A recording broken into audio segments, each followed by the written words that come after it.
Hey there, I've got another unboxing video.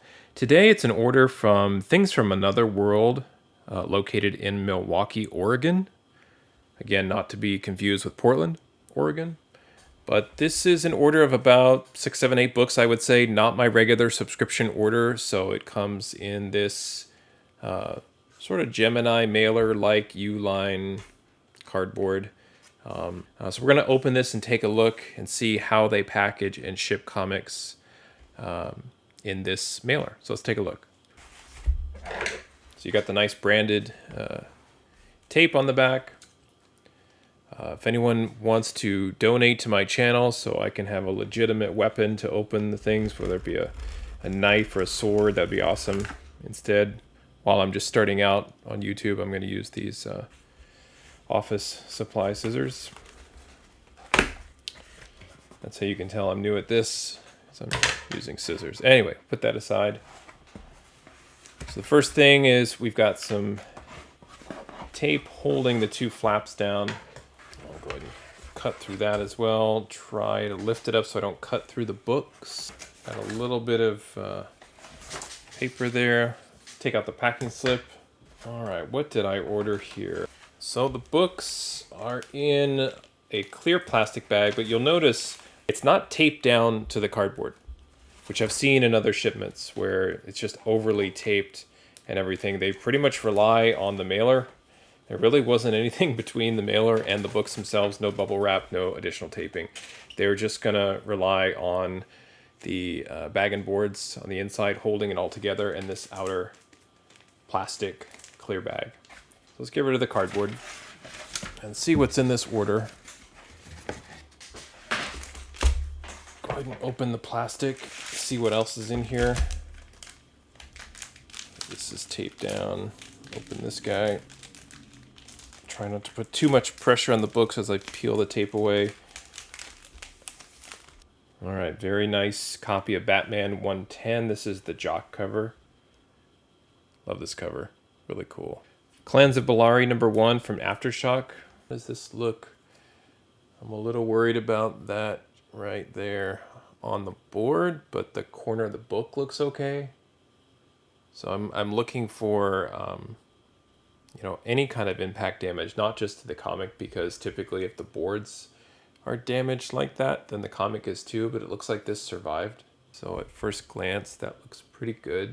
Actually, right there, it's right on the inside. There's a big fold right there. Let me go back to Batman. So it's not, I don't see it on the Batman book there.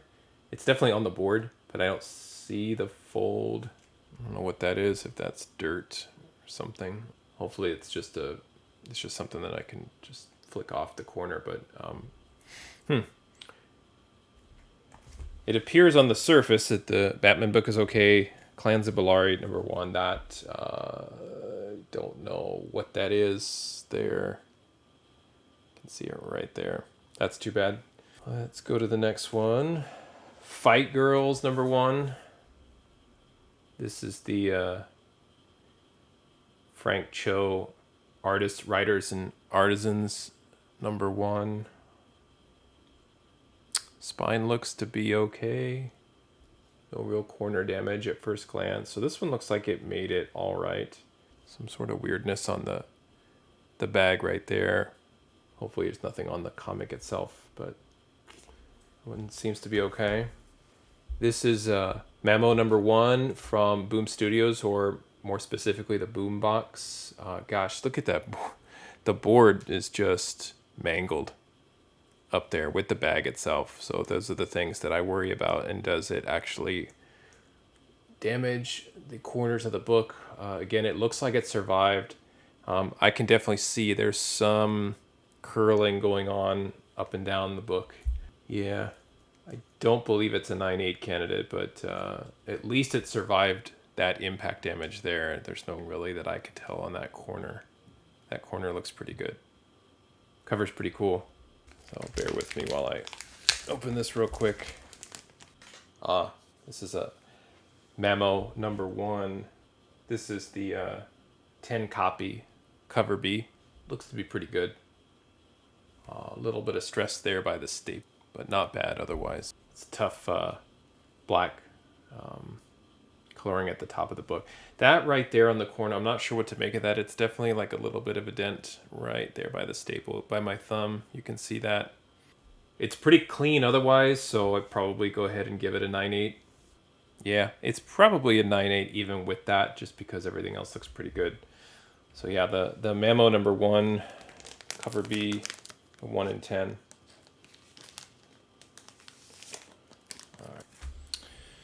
Got a Nice House on the Lake, book 2. This one definitely has some curling up and down the spine. Let's take a look at this one. Yeah, and look at that impact damage right there on the corner. That's too bad, but then you can also see the severe curling going on. Yeah, so this is...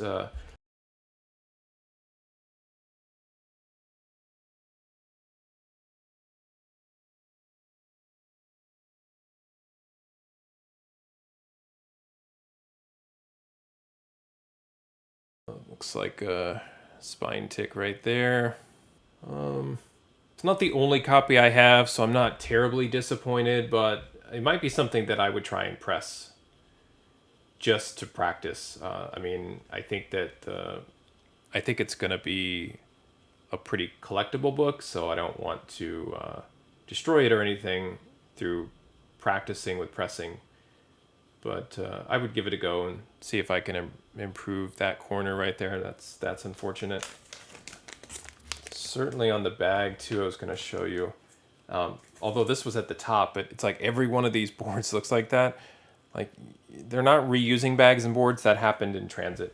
So this is tough because I talk a lot about not having to overdo it with your taping of the insides and everything, but shoot, you know, there has to be some sort of fine line that you draw where you want to secure the insides, but not too much, but also protect them. I don't know. Ordinary Gods number 1 from Image. That one looks to be pretty good shape. A little bit of curling on the spine, but not too bad.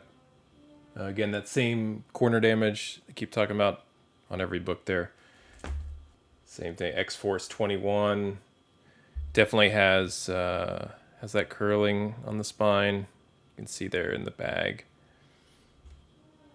This one has the impact damage right there, but it does look like the corner of the book survived that. All right, so this one is the big book of the order. This is Wynd number 8. This is the 1 in 25 variant. And I'm going to take this out of the bag and board and take a look at it.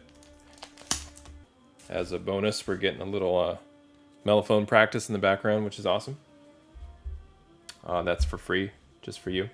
Okay, so I can already tell on the bottom it is damaged. And not damaged in transit per se, but the book has definitely some color-breaking defects all up and down the bottom of the book. So from the corner right here all the way across, you know, I'm looking at this. That when I see this sort of damage at on the bottom of cover of a book like that, like I think 9.2 right away. So if it's a perfect book, otherwise it's a 9.2. But as I start to look at the spine, you can see right there as well.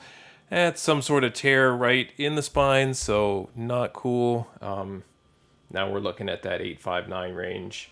Probably a 9.0 for this. Again, if somebody's feeling generous and wants to make it a 9.2, by all means go for it. But unfortunately, there's just too many little ticks down here. Even there on that corner is not completely perfect. Great coloring, great looking cover. I really like it. I love the 1 in 25 incentive, but just not in the condition or shape that I would expect from Things from Another World. So overall, a little bit disappointed with this order.